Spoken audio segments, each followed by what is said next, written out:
دل والوں کی آنکھوں سے ایک دریا بہائے گا۔ اعوذ باللہ من الشیطان الرجیم، بسم اللہ الرحمن الرحیم۔ السلام علیکم ورحمۃ اللہ وبرکاتہ۔ موت کے سیلاب میں ہر خشک و تر بہہ جائے گا، موت کے سیلاب میں ہر خشک و تر بہہ جائے گا، ہاں فقط نام حسین ابن علی رہ جائے گا۔ کون حسین کہ جس کے بارے میں کائنات کے رسول ارشاد فرما رہے ہیں کہ حسین منی و آنا من الحسین، یعنی حسین مجھ سے اور میں حسین سے۔ آج 4 محرم کو میں بطول زہرا آپ کی میزبان قائم ٹی وی کراچی اسٹیشن سے پروگرام ذکر کربلا فکر کربلا لے کر آئی ہوں، اور ہمارے ساتھ جو ہے وہ ہماری مہمان آپ سب کی جانی پہچانی جناب ڈاکٹر ثروت عسکری صاحبہ، معروف اسکالر، مذہبی اور شاعرہ اہل بیت۔ السلام علیکم۔ وعلیکم السلام۔ آج 4 محرم ہے اور ہم آج 4 محرم کے حوالے سے آپ سے کچھ سوالات کرنا چاہیں گے۔ تو سب سے پہلے میں آپ سے جو سوال کرنا چاہتی ہوں وہ جناب مسلم بن عقیل کے بارے میں کرنا چاہتی ہوں کہ ہم ان کا ذکر بھی تھوڑا سا کریں۔ تو آپ ہمیں جناب مسلم بن عقیل کا کوفے میں آنا اور ان کے بارے میں بتائیے پلیز۔ بسم اللہ الرحمن الرحیم۔ السلام علیکم۔ میں قائم ٹی وی کے زیر اہتمام آپ کو آپ کی تمام ٹیم ممبرس کو اور آپ کے تمام ناظرین کو ماہ محرم الحرام کی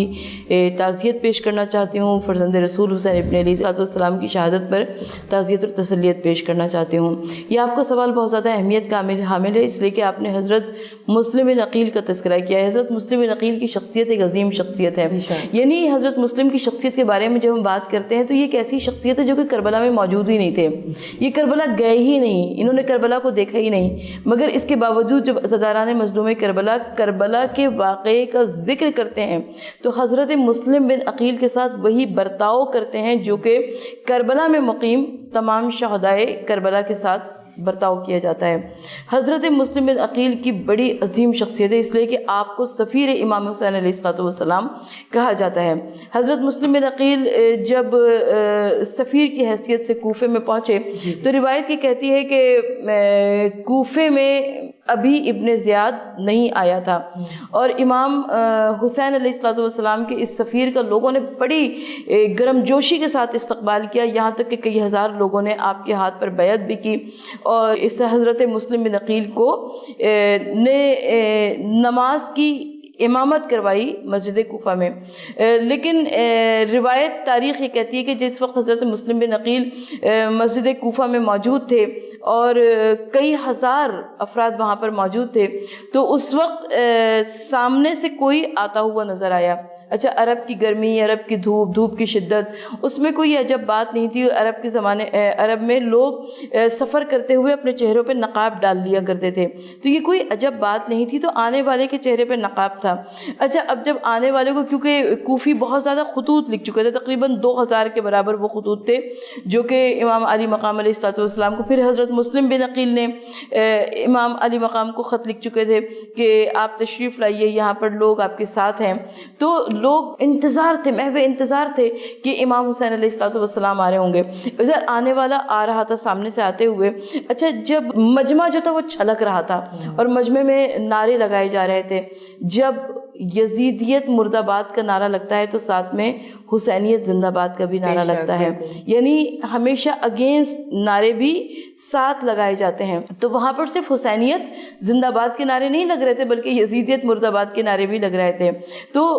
آنے والا جو تھا وہ بڑے پروگرامز لے کر آ رہا تھا کہ اس کو آنے کے بعد کیسے کوفہ شہر میں اپنا انٹیلیجنس کا جال بچھانا ہے، کیسے لوگوں کے بارے میں معلومات کرنی ہے، کس طرح پتہ کرنا ہے کہ کون جانے مانے شیعان حیدر کرار ہیں، مگر اسے تو کچھ کرنا ہی نہیں پڑا، اسے تو سب کچھ بنا بنایا مل گیا، اس کو سب کچھ اپنی آنکھوں سے دیکھنے کو مل گیا کہ کون یزیدیت مرد آباد کے نعرے لگا رہا ہے، کون حسینیت زندہ باد کے نعرے لگا رہا ہے، اس کو سارا سب کچھ بنا بنایا مل گیا۔ اور جب وہ آنے والا قریب آیا، یہاں لوگوں کے جوش و خروش میں، لوگوں کی نعروں میں تیزی آتی جا رہی ہے، اور جب وہ آنے والا قریب آیا اور اس نے جب اپنے چہرے سے نقاب پلٹی تو لوگوں نے دیکھا کہ وہ امام علی مقام امام حسین علیہ السلام نہیں بلکہ ابن زیاد تھا۔ اور اس کے بعد جو میں مختصراً عرض کروں کہ جو کوفے کا منظر نظر آیا کہ حضرت مسلم بن عقیل نے جب کوفے میں نماز پڑھا کر رخ کو پھیرا، سلام پھیر کر جب پیچھے پلٹ کر دیکھا تو ان کو کوئی نظر نہیں آیا۔ حضرت مسلم بن عقیل کے لیے آج بھی جب آپ جاتے ہیں مسجد کوفہ میں تو مسجد کوفہ کا جو باب صعبان جو مرکزی دروازہ ہے اس کے الٹے ہاتھ پر جو آبادی ہے وہی قبیلہ بنی کندہ ہے، محلہ بنی کندہ ہے، اور یہ وہی محلہ ہے کہ جس میں حضرت مسلم بن عقیل رات کی تاریکی میں گھوم رہے تھے، اور یہاں تک کہ آپ نے ایک چبوترے سے پناہ لے لی، وہاں پہ ٹیک لگا کے بیٹھ گئے۔ اچھا، اس گھر کی مالکہ جو تھی وہ ایک زن مومنہ تھی، وہ کچھ چھلکے وغیرہ پھینکنے کے لیے باہر نکلی، اس نے دیکھا کہ ایک جوان رانا جس کا چہرہ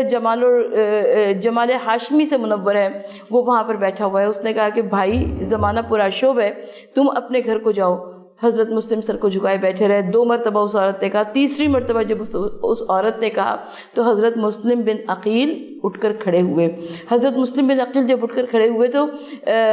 یہ بنو ہاشم کے خاندان کا طریقہ تھا، جس طریقے سے آج میں اور آپ یا علی مدد کہتے ہیں، تو اس زمانے کے افراد کا یہ طریقہ تھا کہ جب وہ اٹھ کے کھڑے ہوتے تو کہتے تھے یا ابو الحسن ادرکنی۔ تو حضرت مسلم بن عقیل نے بھی اپنی عادت کے مطابق کہا یا ابو الحسن ادرکنی۔ جیسے ہی اس عورت نے یہ سنا تو اس نے کہا کہ تو کیا جانتا ہے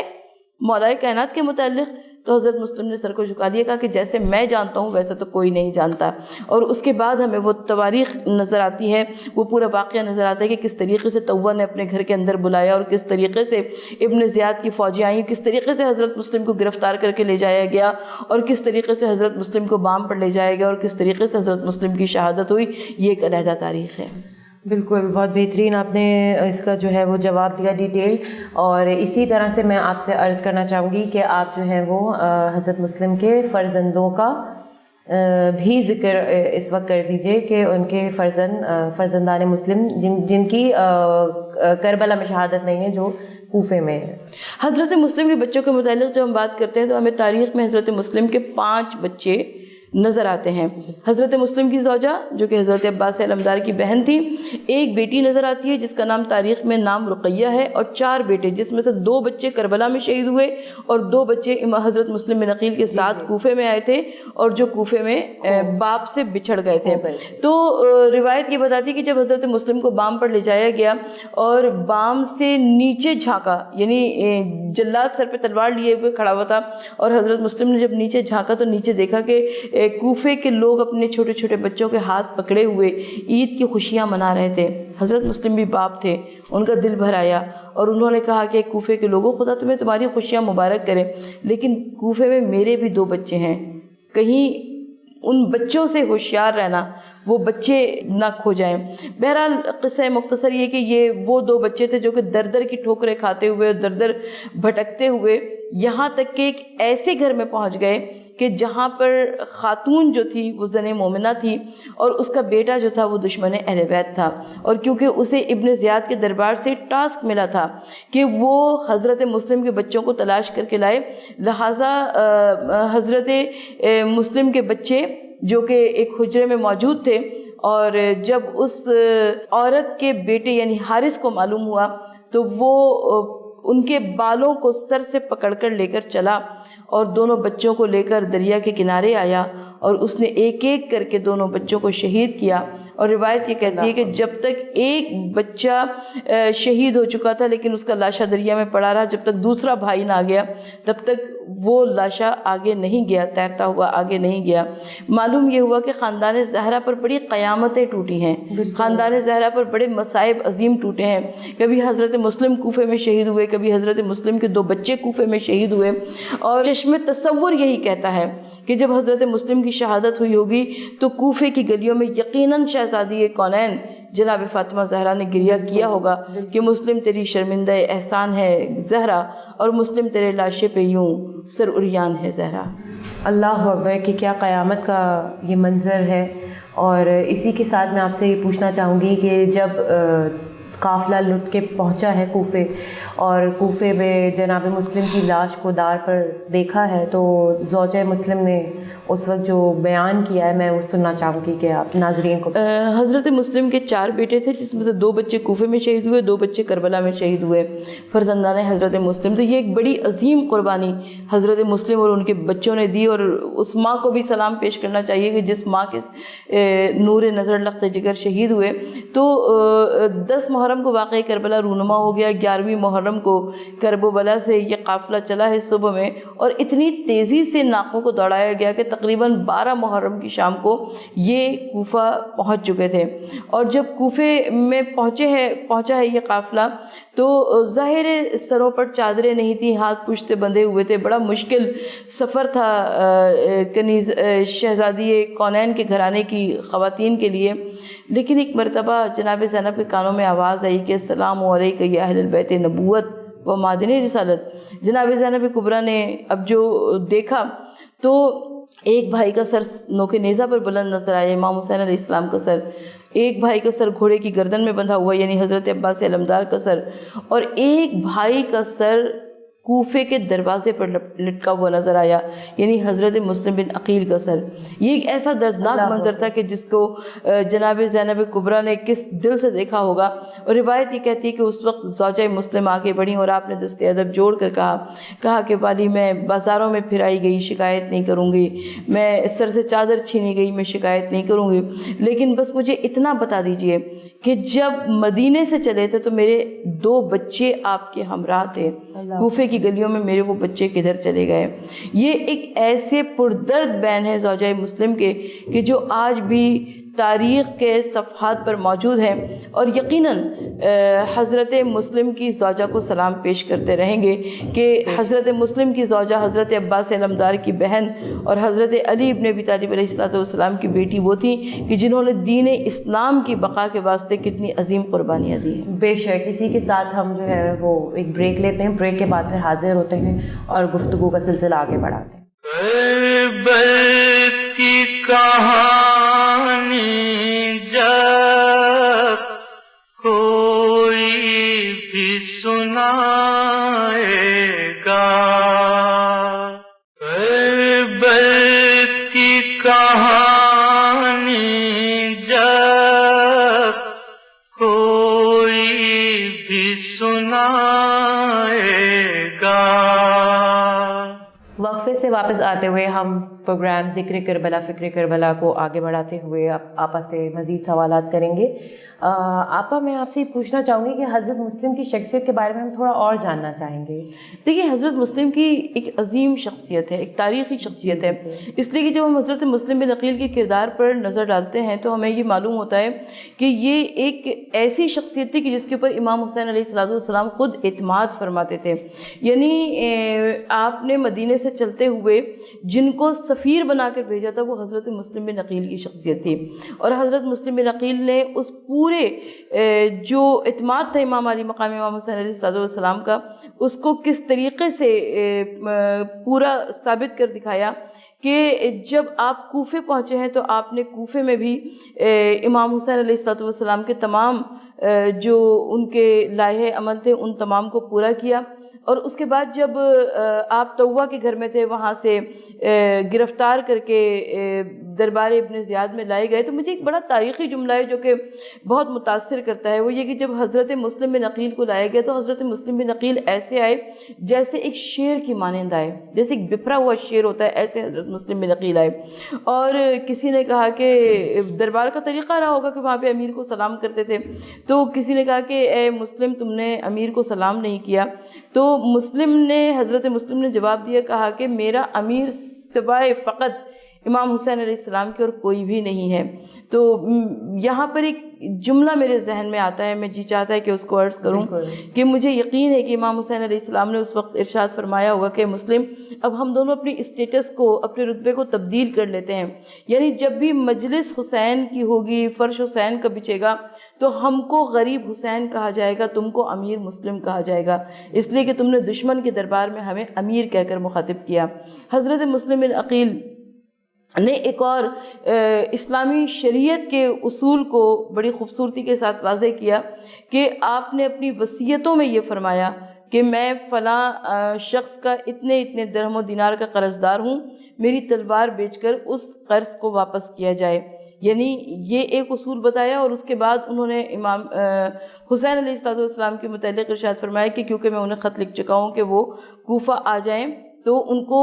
منع کر دیا جائے، جس کو ظاہر دشمن نے نہیں تسلیم کرنا تھا انہوں نے نہیں تسلیم کیا. لیکن حضرت مسلم بن عقیل کی ایک عظیم شخصیت نظر آتی ہے. حضرت مسلم بن عقیل کی ایک عظیم ہم کو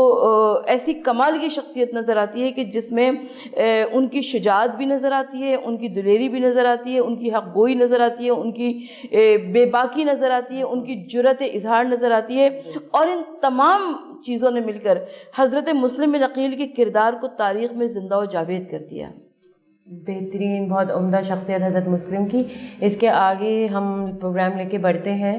حق کر گئے مادر کے ادا سارے کے سارے، ماموں پہ فدا ہو گئے زینب کے دلارے. آج 4 محرم ہے اور ثانی زہرا جناب فاطمۃ الزہرا کے لاڈلوں کا ذکر نہ ہو یہ نہیں ہو سکتا. اور میں آپا سے گزارش کروں گی کہ ہمیں جناب اون محمد جناب زینب کے جو فرزند تھے جو کربلا میں شہید کیے گئے ان کے متعلق ہمیں تفصیل سے بتائیں. جناب زینب کو اللہ نے 2 بچے عطا فرمائے، حضرت اون اور حضرت محمد. یہ وہ 2 بچے تھے کہ جب روایت یہ بتاتی ہے کہ جناب زینب کبریٰ نے کیونکہ نکاح نامے میں یہ شرط لکھوائی تھی حضرت عبداللہ ابن جعفر طیار سے کہ جب میرے بھائی امام حسین علیہ السلام جائیں سفر پر تو مجھے ان کے ساتھ جانے دیا جائے. تو حضرت عبداللہ ابن جعفر طیار نے نہ صرف یہ کہ ان کو خود جانے کی اجازت دی بلکہ کہا کہ میری جانب سے ان 2 بچوں کو بھی ہمراہ لے کر جائیں. خود وہ علیل تھے لہٰذا اس کی وجہ سے وہ نہیں جا سکے، کربلا کے واقعے میں موجود نہیں تھے. تو حضرت زینب کبریٰ ثانی زہرا عالیہ مقام کا جو ہمیں کربلا کی تاریخ میں ایک مضبوط کردار نظر آتا ہے، اس مضبوط کردار کے علاوہ بھی انہیں دیکھنا چاہیے. وہ ایک بہن بھی تھیں، وہ ایک ماں بھی تھیں، وہ صاحب اولاد بھی تھیں. اور صاحب اولاد 2 ایسے بچوں کی تھی کہ روایت تاریخ یہ بتاتی ہے کہ جب شب عاشور میں امام حسین علیہ السلام خیموں کا جائزہ لیتے ہوئے چلے تو آپ نے ہر خیمے میں دیکھا کہ ہر ماں اپنے اپنے بچے کو بیٹھے ہوئے کل کی قربانی آل محمد کے بارے میں سمجھا رہی ہے. اسی میں جناب ثانی زہرا زینب کبریٰ عالیہ مقام کے خیمے کی جانب جب گئے ہیں امام حسین علیہ السلام تو امام حسین علیہ السلام نے دیکھا کہ دونوں چھوٹے چھوٹے بچوں کو سامنے بٹھائے ہوئے جناب زینب کبریٰ فرما رہی ہیں کہ دیکھو بچوں، تم حیدر کرار کے نواسے ہو، تم جعفر طیار کے پوتے ہو، کل قربانی آل محمد کا دن ہے، ہرگز پیٹھ نہ دکھانا اور ایسی قربانی پیش کرنا کہ اپنے نانا اور دادا کا نام روشن کر دینا. اور دونوں بچوں نے ننھے ننھے ہاتھوں کو جوڑ کر کہا کہ اماں جان کل کا دن آنے تو دیجئے، پھر آپ ہماری شجاعت، ہماری دلیری، ہماری جوامردی دیکھیے گا. اور روایت یہ کہتی ہے کہ جب بھی کوئی جاتا مقتل کی جانب اور جب اس کا لاشا امام حسین علیہ السلام لے کر آتے اور لا کر خیمے میں رکھ دیتے اور خیمے سے اٹھا کر گنج شہیدہ میں لے جاتے تو جناب اون محمد ننھے ننھے ہاتھوں کو جوڑ کر آتے تھے کہ مامو جان اب ہمیں بھی اذن کارزار دے دیجئے. اور یہاں تک کہ جب حضرت قاسم کا بھی لاشا رن میں پامال ہو کر خیمے میں آ چکا تو روایت یہ کہتی ہے کہ جناب زینب کبریٰ نے اپنے بچوں سے منہ موڑ لیا. بچوں نے پوچھا کہ اماں کیوں ناراض ہیں؟ کہا کہ کیا جب لشکر اشقیہ خیمے میں آ جائے گا، کیا جب علی اکبر اپنی قربانی پیش کریں گے تب تم اپنی قربانی کو پیش کرو گے؟ اور اس کے بعد یہی وہ مقام تھا کہ جب بچوں نے ہاتھوں کو جوڑ کر کہا کہ اماں جان ہم تو چاہتے ہیں کہ قربانی پیش کریں مگر مامو جان راضی نہیں ہیں. اور اس کے بعد حضرت عباس علمدار کو بلایا ثانی زہرا زینب کبریٰ عالیہ مقام نے اور کہا کہ بھیا میری قربانی کو لے کر جاؤ. میرے سمجھ میں نہیں آتا، یہاں پر میرا دل اس بات کو سمجھنے سے قاصر ہے کہ ایک جانب امام علی مقام کی ذات گرامی تھی اور ایک جانب جناب زینب کبریٰ کے بچے تھے. ایک بھائی نے کیسے بچوں کو، ماموں نے کیسے بانجوں کو لیا ہوگا قربانی آل محمد کے لیے. بہرحال قصہ مختصر یہ کہ جناب اون محمد مقتل میں گئے اور انہوں نے بڑی جنگ کی مگر گھوڑوں سے نیچے زمین پر تشریف لائے. کربلا کی جنگ میں جب بھی کوئی گھوڑے سے نیچے زمین پر آتا تھا تو آواز دیتا تھا کہ مولا ادرکنی، مولا آخری سلام. لیکن یہ بچے اتنے چھوٹے تھے کہ انہوں نے کہا کہ اماں آخری سلام، انہوں نے ماں کو پکارا. اور اس کے بعد امام حسین علیہ السلام نے حضرت علی اکبر اور حضرت عباس ابھی موجود ہیں، ان بچوں کے لاشوں کو لائے اور لا کر خیمے میں رکھ دیا. اور جب خیمے میں لاشوں کو لائے تو امام حسین علیہ السلام نے پوچھا کسی سے کہ ہماری بہن زینب کبریٰ کہاں ہیں؟ کہا کہ وہ دوسری طرف مصلی عبادت بیٹھی ہوئی شکر سجدہ ادا کر رہی ہیں. اور اس کے بعد امام حسین علیہ السلام نے اپنی بہن کو شانہ پکڑ کر ہلایا، بازوؤں سے اٹھایا اور کہا کہ چل کر بیٹوں کی لاشوں پر ماتم کر لیجئے. اور اس کے بعد کیونکہ علی اکبر پہ سے صدقہ کر چکے تھیں، جناب زینب کبریٰ عالیہ مقام کسی صورت سے رونے پہ تیار نہیں تھیں، لیکن امام حسین علیہ السلام نے خیمے کو خالی کروایا، اور جب کوئی ارد گرد نہیں تھا تو جناب زینب کبریٰ دونوں لاشوں کے درمیان میں بیٹھ گئیں، ایک ہاتھ اون کے سینے پہ رکھا، ایک ہاتھ محمد کے سینے پہ رکھا، اور کہتی ہیں کہ بچوں میں تم سے راضی ہو گئی اور پروردگار تم سے راضی ہو جائے. اور اس کے بعد امام حسین علیہ السلام ان دونوں لاشوں کو لے کر گنج شہیدہ میں لے گئے، لاشیں اٹھا کے ظلم کے میدان میں لے گئے. اور جب جناب زینب کبریٰ کے بچوں کی شہادت ہو گئی تو روایت یہ کہتی ہے کہ اس کے بعد امام حسین علیہ السلام کی ہمت ایسے نیچے آ گئی تھی کہ روایت یہ بتاتی ہے کہ ظاہر زینب کبریٰ کے بچے تھے، ماموں کی جان بند تھی ان بچوں کے اندر، اور امام حسین علیہ السلام گریہ کرتے تھے، روتے تھے حضرت اون محمد کی شہادت پہ. اور میں حضرت اون محمد کے ذکر کے ساتھ جناب زینب کبریٰ ثانیہ زہرا عالیہ مقام کے خدمت پہ چند اشعار پیش کرنا چاہتی ہوں، اور آج کے اس پروگرام کا اختتام بھی انہی اشعار پہ کرنا چاہتی ہوں کہ علی کی بن گئی آواز زینب، بے شک علی کی بن گئی آواز زینب، شہ کون و مکاں کا راز زینب، یہ دختر ہیں علی و فاطمہ کی، حسن کی بال یقین دمساز زینب. وہ خطبہ اور وہ بازار کوفہ تھی کیا گفتار کیا انداز زینب، اور بچایا کربلا میں شہن مذہب اسی دین خدا کا راز زینب. اور مجھے بھی ہو عطا ایسی کنیزی کہ سب کہہ دے مجھے شہباز زینب. اور مقطع عرض ہے کہ عطا ہو ثروت دلگیر کو بھی اسی اوج سخن کا راز زینب. علی کی بن گئی آواز زینب، شہ کون و مکاں کا راز زینب. کربل کی کہانی جب کوئی بھی سنائے گا، دل والوں کی آنکھوں سے ایک دریا بہائے گا.